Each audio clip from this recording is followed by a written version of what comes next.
네, 오늘 자신을 속이는 자라고 하는 성경 말씀을 인용해서 오늘 설교 제목 삼고 말씀 나누겠습니다. 작년 10월에 미국에서 14살짜리 청소년이 권총으로 자살을 했습니다. 아들을 잃은 아버지가 한 업체에 책임을 묻고 소송을 제기했는데 그 업체가 뭐냐면 그 대화형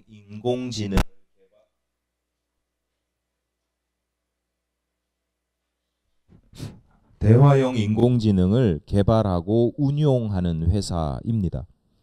여러분 아마 챗 GPT 이런 거 들어보셨죠? 챗 GPT 뭐 이게 아주 대화형 인공지능의 대표적인 인공지능이죠. 저도 관심이 크게 많지 않아서 활용도가 많지 않아서 또 이게 또 활용하려면 또 유료 버전을 써야 되잖아요. 그래서 관심이 없었는데 이래저래 관심이 없어도 옆에서 듣다 보니까 이게 무슨 생성형 인공지능이 있고 뭐 대화형 인공지능이 있고 그런데 챗 GPT 말고도 굉장히 많더라고요. 굉장히 많아서 자기의 일이나 자기 관심사에 따라서 활용하는 사람들도 굉장히 많습니다. 그러니까 이 아이도 14살짜리 아이도 자기가 관심 가지는 어떤 대화형 인공지능을 활용하고 있었는데 대화형 인공지능이다 보니까 단순히 지식이나 정보를 물어보고 전달하는 게 아니라 대화를 하잖아요. 그러니까 때로는 친구처럼 때로는 연인처럼 그렇게 대화를 하게 됩니다. 자살한 14살짜리 청소년도 그 인공지능과 사랑에 빠졌습니다.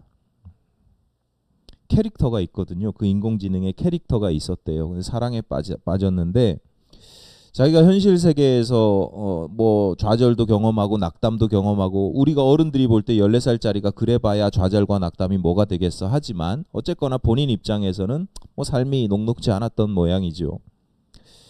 그래서 이 14살짜리 아이가 내가 사랑하는 인공지능이라고는 하지 않죠. 그 이름이 있습니다. 내가 사랑하는 당신이 있는 그 세계로 난 가고 싶다. 그랬더니 그 인공지능이 뭐라 그래요?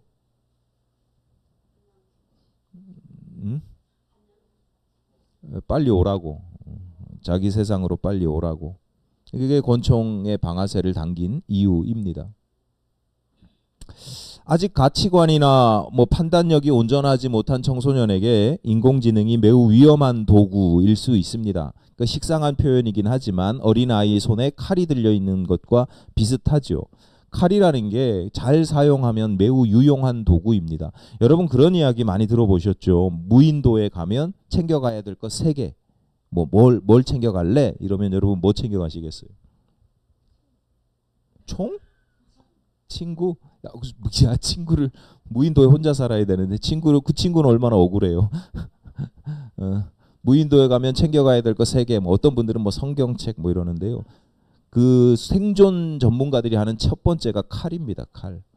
그러니까 그 정도로 칼이 유용합니다. 그러니까 우리가 이 편한 세상을 살아가니까 잘 모르지만 칼이라는 게 굉장히 유용한 도구거든요. 근데 그게 어린아이의 손에 들려 있으면 이게 얼마나 위험합니까? 외국에서 저 그런 영상도 봤어요. 아주 갓난쟁이 어린아이한테 모형 칼을 쥐어주고 유모차를 유모차가 아니고 그 뭐죠? 이렇게 애들이 이렇게 발로 보행기라 그러나요? 네, 그거 막 하는 아이한테 그 장난감 비슷하게 모형 칼을 딱 들려주니까 막 가족들이 그걸 보는 가족들이 난리가 나는 거예요. 잘 사용하면 유용하지만 이걸 잘 다루지 못하는 사람에게는 매우 위험하고 뿐만 아니라 다른 사람에게 해를 끼칠 수도 있고 사회 전반에 아주 심각한 문제를 일으킬 수도 있죠. 인공지능이 뭐 칼처럼 보이질 않으니까 그렇게 위험한 걸 잘 모르지만 사실은 이렇게 어떻게 보면 매우 위험한 도구일 수도 있습니다. 그래서 전문가들이 경고를 하기도 하죠. 그러면 어떻게 해요? 인공지능을 없애야 돼요? 원론적인 이야기이긴 한데 칼이 유용하든 위험하든 그 칼을 휘두르는 사람은 누구예요? 자기 자신이에요. 그러니까 칼에는 의지가 없어요. 사랑하는 인공지능이 자기가 있는 세상으로 오라고 했을 때 그 아이가 왜 권총 자살을 합니까? 아니 사이버 이 세계가 사후 세계는 아니잖아요. 그러니까 내가 있는 세상으로 와라고 했을 때 그게 꼭 죽음, 제가 처음에 권총 자살을 했습니다라고 하니까 여러분이 그렇게 연상을 하는 거지. 아니 인공지능이 내가 있는 세상으로 빨리 와 나도 보고 싶어 뭐 이렇게 이야기를 한 게 그게 왜 죽음과 연결이 되냐고요. 사이버 세상으로 들어가든지 그 업체에 가든지 뭐 다른 방법을 찾아볼 수도 있잖아요. 그러니까 내가 그 인공지능이 존재하는 공간이 사후 세계라고 생각하는 사람들 거의 없습니다. 처음에 이 아이가 자살을 했습니다라고 하니까 여러분이 그렇게 사후 세계로 연상이 되는 거지. 내가 있는 세상으로 와라고 했을 때 사후 세계를 연상하는 사람이 과연 몇이나 되겠어요? 아버지는 인공지능이 이 아이를 기만했다, 속였다라고 봅니다. 그래서 고발을 했어요. 가상이 아닌 실제인 것처럼 속였다는 거예요. 그렇게 볼 수도 있죠. 하지만 흔히 하는 말로 뭐라고 이야기하냐면 인공지능은 메아리와 같다라고 이야기를 합니다. 많은 사람들이 이미 이 세상에서 배설해 놓은 지식과 정보들을 다시 정리해서 들려주고 보여주는 것이지 무슨 새로운 것을 만들어내지 않아요. 게다가 인공지능은요, 왜 메아리와 같으냐면 내가 보고 싶은 것, 내가 듣고 싶은 것을 들려줘요. 그러니까 이 아이가 내가 너를 사랑해, 사랑하는 세상으로 가고 싶어 라고 하니까 그래 와 이렇게 이야기를 하는 거예요. 왜냐하면 컨셉 자체가 지금 사랑하는 사람으로 설정이 돼 있잖아요. 전혀 새로운 것을 창조하거나 제시하지 못하고 내가 내뱉는 소리, 사람들이 내뱉는 소리가 크면 반대로 울려오는 소리가 크게 되어 있어요. 그러니까 메아리예요, 메아리. 이런 점에서 인공지능이 그 아이를 기만했다. 뭐 그럴 수도 있지만 그것보다 더 많은 비중을 차지하는 게 뭐냐? 이 아이가 스스로 자신을 속인 겁니다. 그러니까 스스로 자신을 기만하는 겁니다.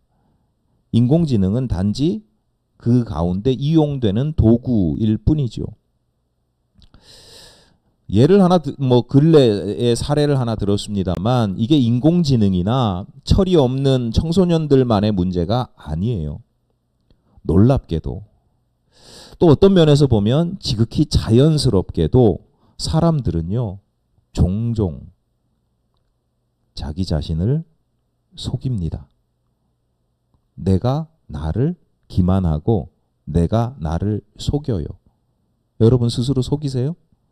속인다고 생각하세요? 그런 생각 거의 안 해보시죠? 왠지 아세요? 속았으니까. 속고 있으니까. 내가 속고 있기 때문에 내가 속고 있는지 속이고 있는지도 몰라요.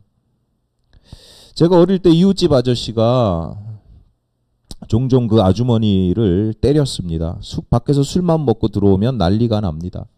그러니까 술만 먹고 들어오면 이제 이웃집인 우리 집도 적당히 마셨으면 좀 괜찮은데 좀 이상하다 싶으면 좀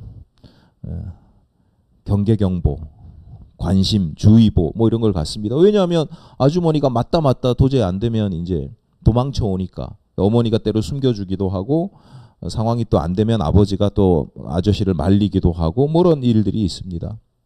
그런데 이 아저씨의 평소 모습은 술 안 먹으면 이렇게 좋은 사람이 없어요.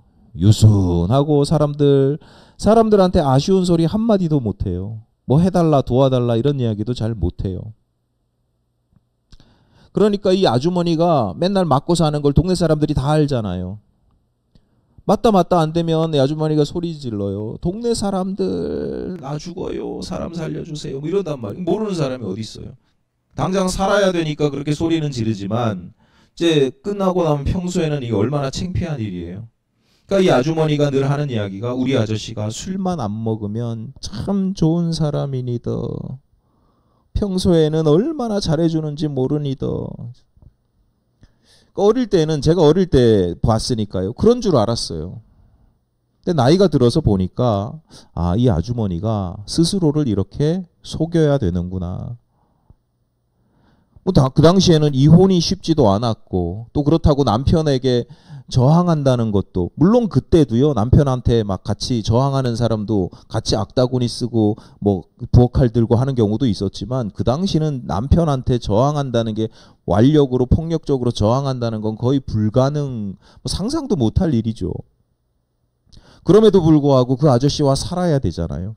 자식이 몇인데, 자식이 5인가 6인가 있는데 살아야 되잖아요. 그럼 내가 살아야 하는 명분이 있어야죠. 합리화를 해야 되잖아요. 근데 그게 내가 스스로 내가 명분을 만들어야지, 난 합리화해야지, 이게 아니고 자기도 모르게 자신을 그렇게 합리화시키는 겁니다. 어쩌면 당시로서는 그게 최선의 방법일 수도 있지만, 또 한편으로는 참 이게 안타까운 현실이잖아요. 그 아주머니 뿐이겠습니까? 많은 사람들이 자기 자신을 속여요, 이런 식으로. 그런데 그 아주머니가 자신을 스스로 속인다는 걸 모르는 것처럼, 내가 속인다는 사실을, 속고 있다는 사실을 모르는 경우가 허다합니다. 물론 속인다, 스스로를 속인다는 걸 무조건 나쁘게만 볼 수는 없어요. 예를 들어서 뭐 우리가 살아가다 보면 강력한 진통제가 필요할 때도 있잖아요. 예를 들어서 여러분 진통제를 쓴단 말이에요. 큰 수술을 받고 뭐 무슨 마취가 아니고 마약성 진통제 뭐 이런 걸 쓸 때도 있단 말이에요. 진통제라는 게 뭐예요? 내가 어디가 아파, 통증을 느껴, 그 진통을 시켜요. 안 아프게 하는 거예요? 아픈 걸 못 느끼게 하는 거죠. 감각을 싹. 병을 고치는 게 아니라 사실은 뇌를 속이는 거죠. 그러니까 감각을 속이는 겁니다. 그래서 어떤 분들은 자기 진통제 쓰는 거 싫다고 웬만하면 안 먹겠다고 끝까지 버텨요. 그럼 그 사람이 지혜로운 거예요? 미련한 거예요? 미련한 거죠. 의사가 처방해 줄 때는 그래도 이게 쓰는 게 더 여러 가지 종합적으로 고려해 봤을 때 진통제를 쓰는 게 더 훨씬 낫기 때문에, 그러니까 의사가 처방을 안 해주는데 막 먹으려고 그러면 위험하죠. 그런데 의사가 처방해 주는 건 드시는 게 나아요. 일반적인 얘기입니다. 여러분 하다못해 엉덩이에 주사 맞을 때 간호사가 주사 딱 놓기 전에 뭐 해요? 따끔 얘기한다고? 그건 알려주는 거고. 때리잖아. 엉덩이 찰싹 때리잖아요. 왜 때려요? 주사 들어가는 건 못 느끼게 하려고. 근데 여러분 그거 항의한 적 있어요? 왜 내 감각을 속여서 주사 들어가는 것도 모르게 하냐고. 그러니까 스스로를 기만하고 속이는 게 필요할 때가 있어요. 근데 문제는 뭐냐면 내가 이렇게 필요할 때 내가 스스로를 속인다는 걸 내가 인지하고 있잖아요. 내가 인지하면서 내가 이때는 나를 좀 속여야 되겠어. 내가 좀 나를 좀 기만해야 되겠어. 유용하게 잘 활용하면 좋은 방법이죠. 그런데 내가 모르는 게 문제고, 그리고 어쩌다 한 번씩 내가 그걸 활용하는 게 아니라 항상 내가 나를 속인다. 이게 아주 심각한 문제입니다. 예를 들어서 나 자신이 아주 나쁜 사람이에요. 저질이에요. 추하고 더럽습니다. 그런데 자기를 속여요. 속인다는 걸 내가 속인다는 걸 몰라요. 스스로를 속이는 줄 모르는데 나 자신은 내가 아주 깨끗한 사람, 훌륭한 사람이라고 여겨요. 근데 현실이 있잖아요. 난 저질이고 더럽고 나쁜 사람의 현실을 살아가잖아요. 그래서 감옥도 가기도 하고 사람들한테 손가락질을 받기도 한단 말이에요. 그런 건 뭐라고 변명해요? 변명이 아니지. 자기는 실제로 그렇게 믿어요. 그렇게 살아가는 건 나름 그럴 만한 이유가 있는 거지. 내가 그러고 싶어 그러는 게 아니야. 부모님 내가 잘못 만났잖아. 우리 집 얼마나 가난하고 우리 아버지가 우리 엄마 얼마나 팼는지 몰라. 그래서 자기를 정당화시키는 거예요. 우리 아버지가 얼마나 가부장적이었는지 몰라. 우리 엄마가 얼마나 이 자린고비였는지 몰라. 그러니까 내가 돈만 벌면 벌벌 떠는 게 어쩔 수가 없는 거야. 사람 잘못 만나서 그래. 그때 그 걔 잘못 만나서 그래. 또 때로는 내가 그건 실수였지. 뭐 이런 식으로 자기를 변명이 아니라 자기가 실제로 그렇게 믿어요. 여러분 뭐 다시 말씀드릴 수 있지만 너무 극단적인 말씀을 드리는 게 아니에요. 그럴 수도 있어요. 그럴 수도 있어요. 그런데 항상 그런 식이라면 문제가 되겠죠. 아니 실제로 내가 부모님 잘못 만나고 내가 한번 실수해서 어떤 사람 잘못 만나서 내가 잘못할 수도 있잖아요. 근데 내가 항상 그렇게 매사가 그렇다 그러면 이건 그 사람이 문제인 거죠. 반대의 경우도 있습니다. 뭐 나름 괜찮은 사람이에요. 훌륭하진 않더라도 막 대단하진 않더라도 그래도 뭐 보통 사람 뭐 정도 돼요. 그런데 스스로 그것을 자기 자신을 좀 비하해서 추하게 여기는, 스스로를 추하게 여깁니다. 나는 참 무가치하다 이렇게 생각합니다. 비하합니다. 주로 왜 이런 현상이 나타나냐면 기준이 높아서 그래요. 가치 판단하는 기준이 높아서. 그러니까 보통 사람들은, 일반 사람들은 요 정도만 돼도 훌륭한 사람이야 라고 하는데 이런 사람들은 그 기준이 매우 높아요. 자기가 달성할 수 없는 수준의 기준을 만들어 놔요. 그런데 그걸 스스로 내가 이걸 달성할 수 없는 기준이야 라고 생각을 할까요? 아니 이건 사람으로서 아주 가장 기본적으로 지켜야 할 일이지 라고 생각을 해요.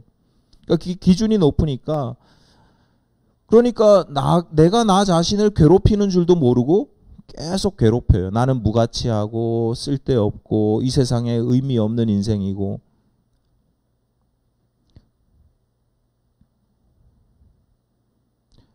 사람들이 넌 기준이 높아, 눈이 높아 이렇게 이야기를 하면 아니야, 난 자기 객관화가 좋아, 잘된 사람이야 뭐 이렇게 이야기해요.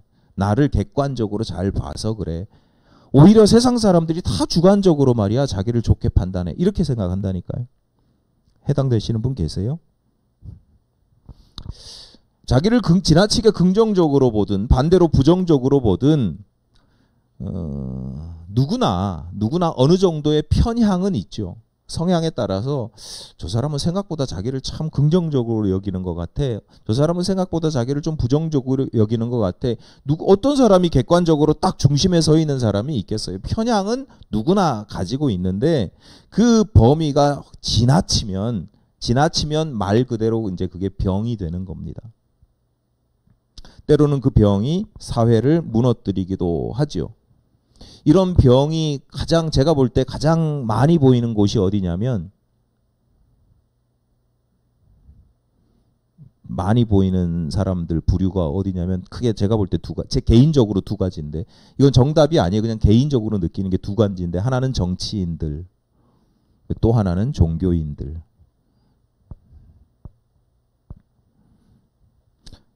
정치인들 보세요. 종교인들 보세요. 자기가 하는 행위는 모두 선이라고 생각을 하잖아요. 나는 모두 선이고 상대방은 모두 악한 거예요. 아니 정치인들이 어떻게 살아야 돼요? 누가 더 일을 잘하는지, 내가 일을 더 잘하고 내가 더 국민들을 잘 섬기고 또 국민들을 잘 살게 하는 그런 정책적 선의의 경쟁을 막 해야 되잖아요. 제가 생각하는 건 그렇거든요. 저 사람과의 차별성이, 다른 당과의 차별성이, 우리가 일 더 열심히 해, 더 잘해, 더 결과를 잘 만들어내, 이런 거여야 되잖아요. 근데 정치인들 싸우는 거 그걸로 싸워요?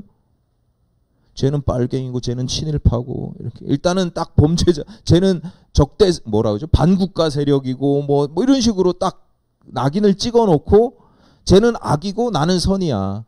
그러니까 내가 선이니까 내가 하는 모든 일은 옳고 제가 하는 모든 일은 다 위험하고 음모가 있고 이런 식이잖아요.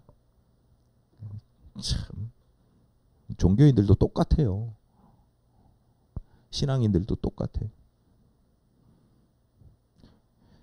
내가 나라를 구원해야 된다 이렇게 생각하는데 착각이죠. 착각. 심각한 착각입니다. 근데 착각인 경우도 있지만 스스로가 진짜로 그렇게 믿고 스스로를 그렇게 기만하고 속이는 경우가 허다하다라는 거예요. 앞서 말씀드렸듯이 종교인에게 이런 현상이 나타나듯이 이런 경우가 교회 안에서도 신앙적으로도 예외가 아니고 종종 나타납니다. 본문 22절입니다. 너희는 말씀을 행하는 자가 되고 듣기만 하여 자신을 속이는 자가 되지 말라. 성경에 기록된 표현이에요. 말씀을 행하지 않고 듣기만 하면 자신을 속이는 자가 된다는 거예요. 자신을 속이는 자, 이걸 전문 용어로 바꾸면 자기 기만인 거예요. 자기 기만. 셀프 디셉션이라고 그럽니다. 신앙적으로도요. 자기를 기만하는 사람들이 있다는 거예요. 그 대표적인 경우가 어떤 경우냐? 말씀을 듣기만 하고, 말씀을 아예 안 들으면 기만할 일도 없어요. 근데 말씀을 듣긴 듣는데 행하지 않는 사람들.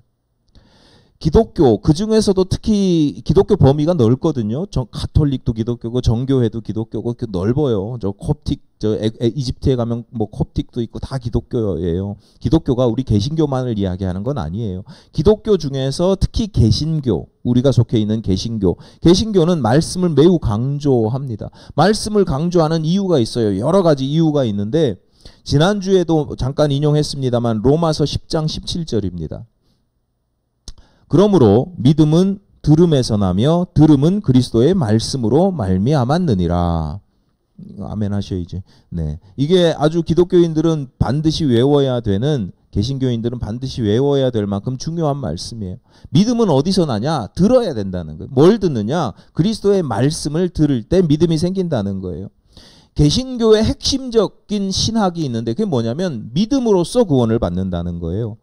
행위가 아니라 무슨 봉사를 많이 해서 구제를 많이 해서 그래서 무슨 구원을 받는 게 아니라 오직 믿음으로, 솔라 피데, 오직 믿음으로 구원을 받는다. 이 기독교의, 개신교의 핵심 교리예요. 그런데 믿음으로 구원 받으려면 내가 믿음이 있어야 되잖아요.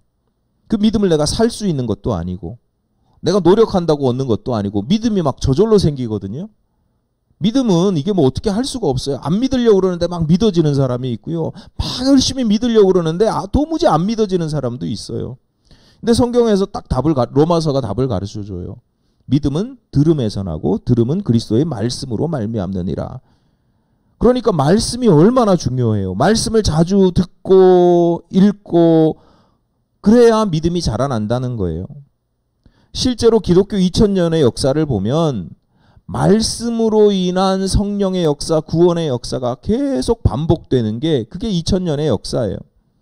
오순절 마가다락방에서 120문도가 기도하다가 성령의 임재를 경험하지요. 근데 사도행전을 읽어보세요. 똑같은 성령 임재의 체험들이 기도하다가 성령 임재를 경험하는 것보다 말씀을 읽거나 말씀을 듣다가 동일한 성령 임재의 체험을 하는 경우가 더 많습니다.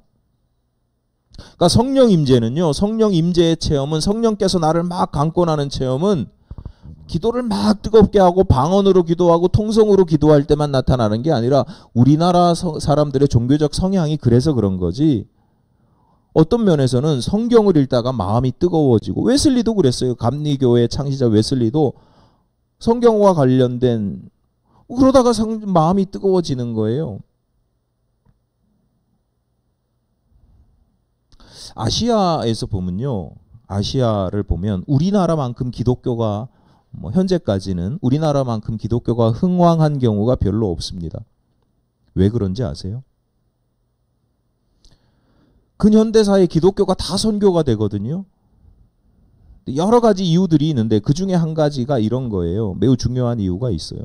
아시아의 기독교가 선교되는 시기가 제국주의의 확장의 시기와 겹칩니다. 그러니까 대부분의 나라들이 서양 유럽의 제국들에 의해서 군사적, 경제적, 외교적으로 침탈을 당하고 침략을 당할 때 그 선봉에 누가 들어오냐? 기독교 선교사들이 같이 들어옵니다. 그러니까 의도했든 의도하지 않았든 기독교가 제국주의의 앞잡이처럼 보이고 실제로 앞잡이 역할을 했던 부분도 많아요. 내가 앞잡이를 해야지 뭐 그랬던 게 아니라 하더라도 말이죠.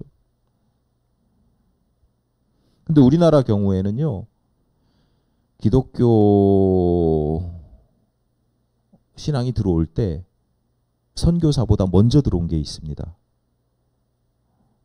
뭐가 들어왔게요? 성경이 들어왔어요. 성경이. 그 사람들이 선교사가 들어오기 전, 가톨릭도 그렇고, 그 선교사가 들어오기 전에 먼저 성경을 읽어요. 우리나라 사람들이 글 읽는 거 좋아하거든요. 뭐 프랑스가 왔다가 강화도에 왔다가 야 집집마다 책이 있어. 이거 서양에서는요 그 당시 상상할 수 없는 일이에요. 다 문맹인데 뭐. 아주 낮은 허름한 초가집에 들어가 보면 선반이 있고 선반에 옛날엔 책을 이렇게 세로로 꽂지 않고 가로로 얹어 놓잖아요. 책이 있어. 이거 뭐야? 깜짝 놀라서 막 가지고 갔잖아요. 그래서 뭐 직지 뭐 이런 것도 다 거기 있는 거잖아요. 선교사가 조선에 들어와 보니까, 카톨릭의 경우에 선교사가 조선에 들어와 보니까 사람들이 이미 신앙을 가지고 있어요. 자기들끼리 예배를 드려요. 여러분 카톨릭은요 예전 중심이기 때문에 사제가 없으면 교회가 그러니까 성당이 세워질 수가 없고 미사가 드려질 수가 없어요. 와 보니까 자기들끼리 성경 읽고 자기들끼리 미사를 드리고 있는 거예요. 자기들끼리 세례를 줘야 되는데 이걸 어떻게 해야 되냐 이러고 있는 거예요. 깜짝 놀라죠. 왜 이런 일이 벌어집니까? 이 사람이 그냥 책으로 봤잖아. 이게 성경인지 뭐 무슨 종교 이런 거 상관없이 이 조선시 그 당시에 사람들 이게 책이었거든요. 근데 책을 읽는데 믿음이 생기는 거예요. 책을 읽다 보니까 예수에 대한 믿음이 생기는 거예요. 말씀이 가진 힘이고 역사입니다. 어쨌거나 한국 기독교는 그런 식으로 외세의 앞잡이 역할을 한 사람도 분명히 있긴 하지만 앞잡이 역할을 하는 것보다 외세를 막아내고 독립을 이루는데 앞장을 서게 돼요. 그런 측면이 있습니다. 전적인 이유는 아니지만. 그래서 구한말을 비롯해서 한국 근현대사를 보면 그때 나타난 위인들의 특징 중에 하나가 기독교 신앙을 접하고 삶의 전환 그리고 조국을 위해서 헌신한 분들이 많아요. 그들 중에 상당수는 성경을 읽고 삶의 방향을 전환시킵니다. 감옥에 잡혔는데 감옥에서 읽을 수 있는 게 뭐가 있어요? 성경밖에 없잖아요. 지금도 어떤 분이 성경 읽고 있다는데 참 아이고 주여.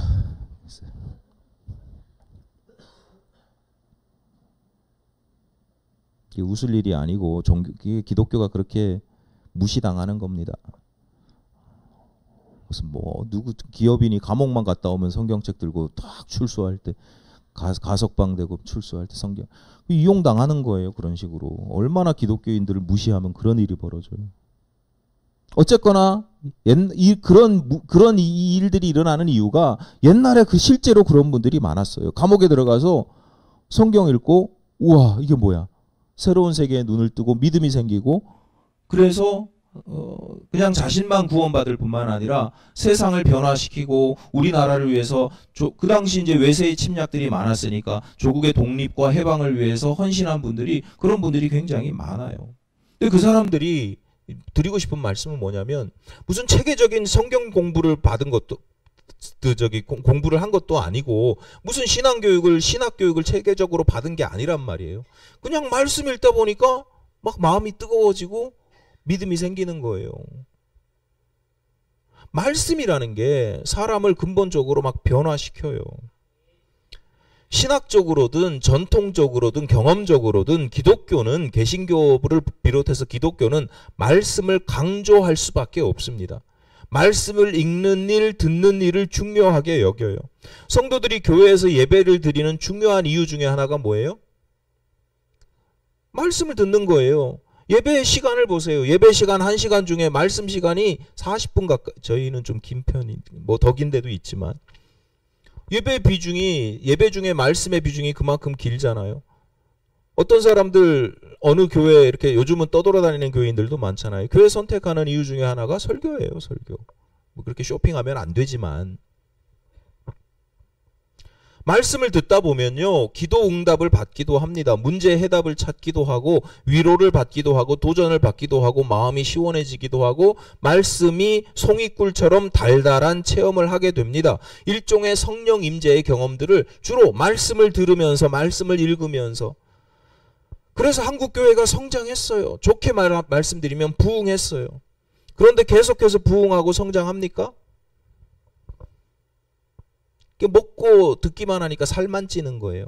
성장한 것 같은데 건강하지 못하게 되는 거죠. 그래서 이미 마이너스 성장으로 돌아섰고 앞으로의 예측은 더 심각합니다. 그 여러 가지 이유들이 있는데 이유들이 또 복합적으로 엮여 있는데 제가 보기에는 가장 중요한 이유는 오늘 본문의 말씀에 있습니다. 2000년 전에 이미 사도 야고보가 우리에게 해답을 알려주고 있습니다. 말씀을 듣기만 하고 행하지 않고 있기 때문이다. 말씀을 많이 들어서 믿음이 자라는 것처럼 보입니다. 실제로 키가 크고 살이 쪄요. 근데 근육은 하나도 없어요.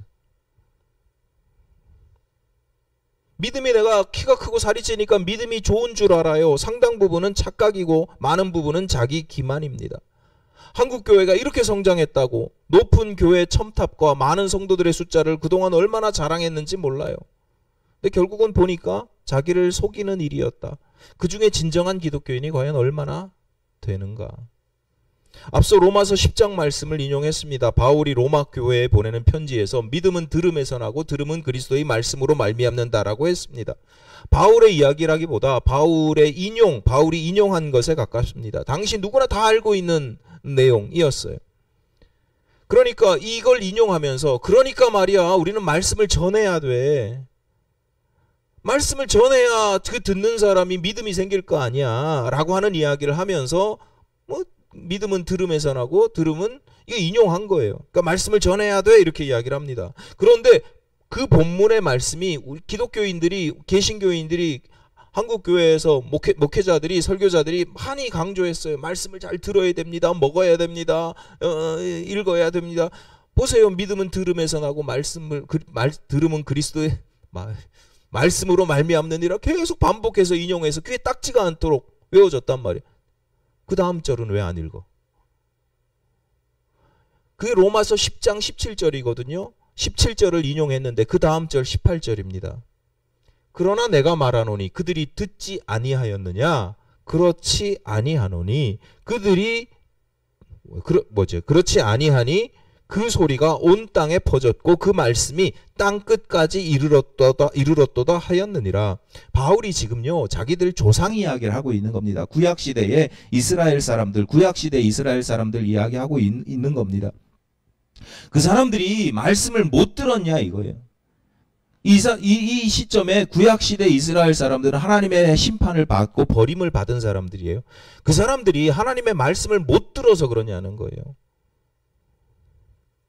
그 소리가 온 땅에 퍼졌고 그 말씀이 땅 끝까지 이르렀는데 그런데도 그들이 불순종했기 때문이다 라고 이야기를 하는 거예요.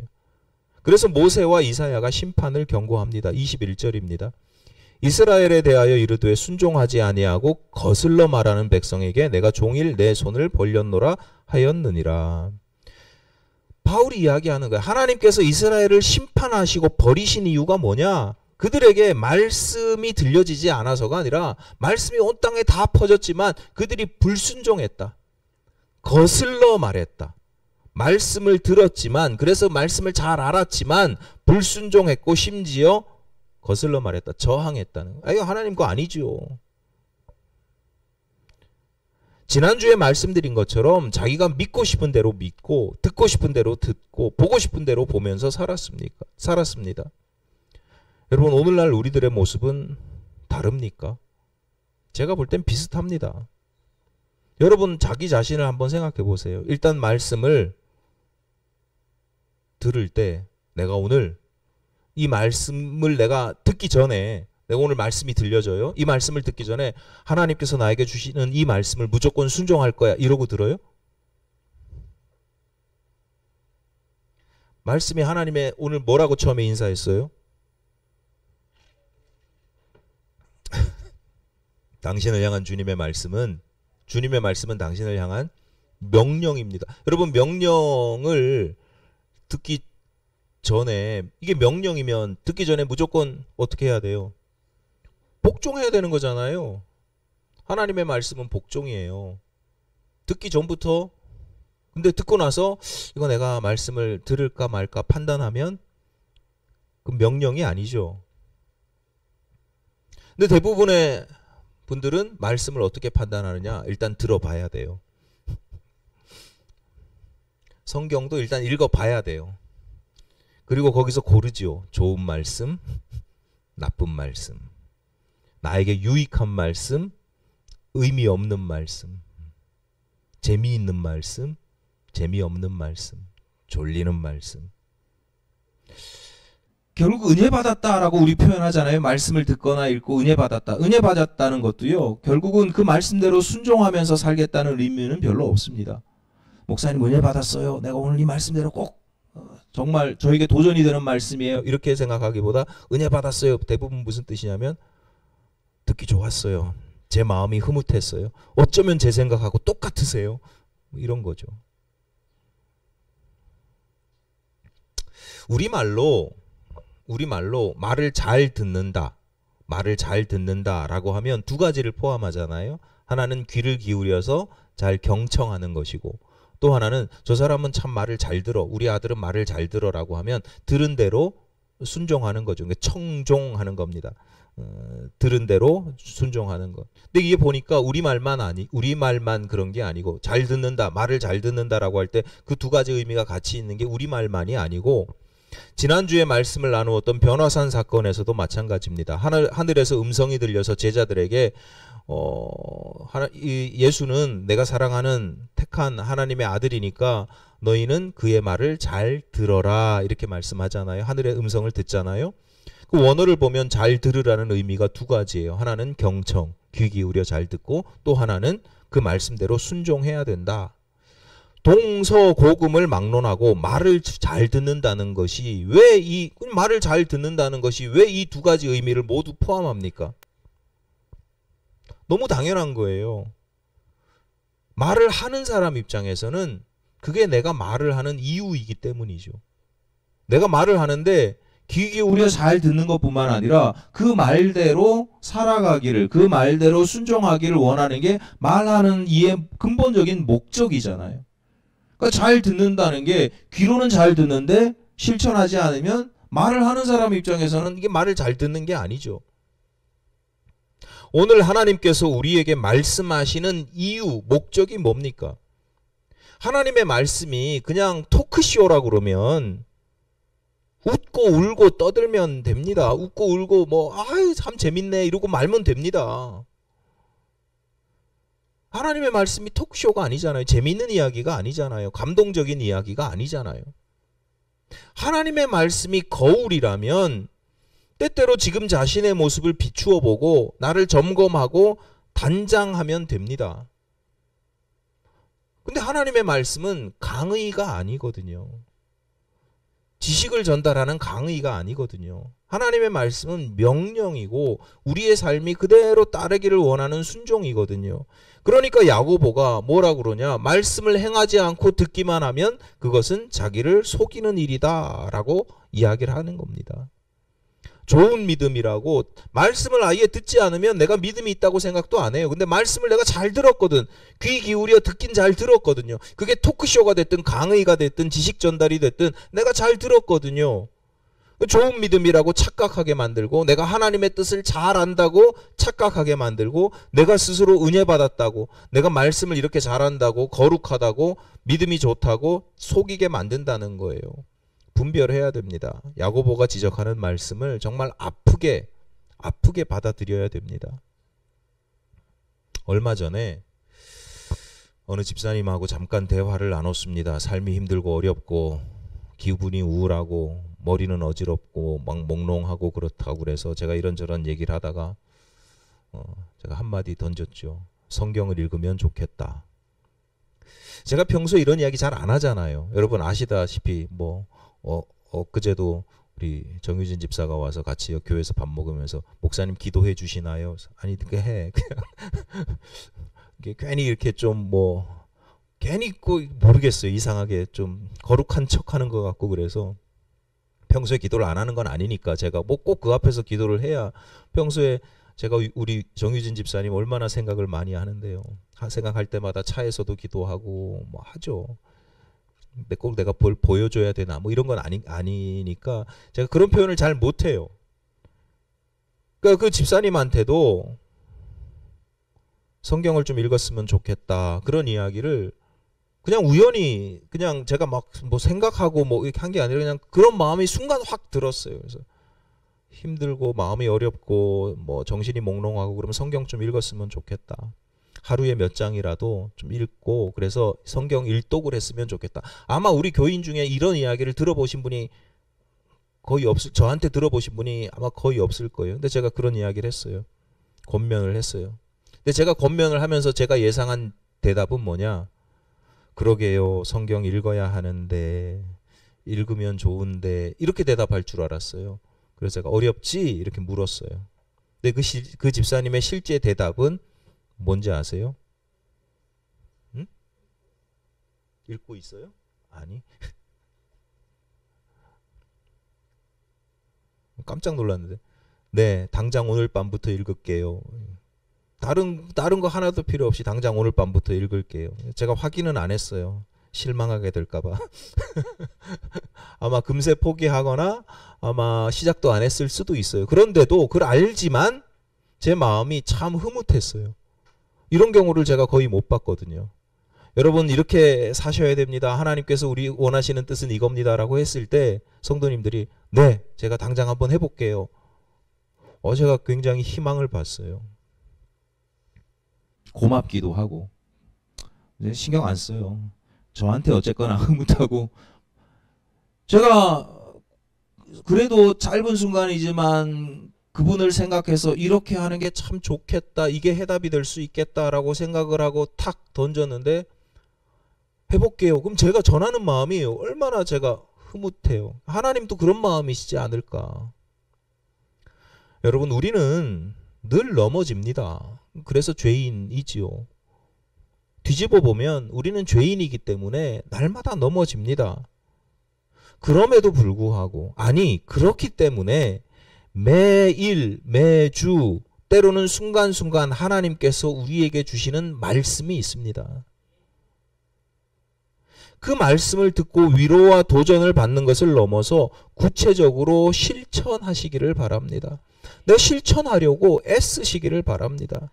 말씀은요 우리를 웃기고 울리는 토크쇼가 아닙니다. 하나님의 명령입니다. 나를 살리고 복되게 만드시는 너 이렇게 해야 네가 살아 라고 하시는 명령이고 하나님의 능력입니다. 오늘 본문 마지막 절을 인용하면서 설교 말씀을 마치겠습니다. 함께 읽겠습니다. 시작. 자유롭게 하는 온전한 율법을 들여다보고 있는 자는 듣고 잊어버리는 자가 아니요 실천하는 자니 이 사람은 그 행하는 일에 복을 받으리라. 아멘.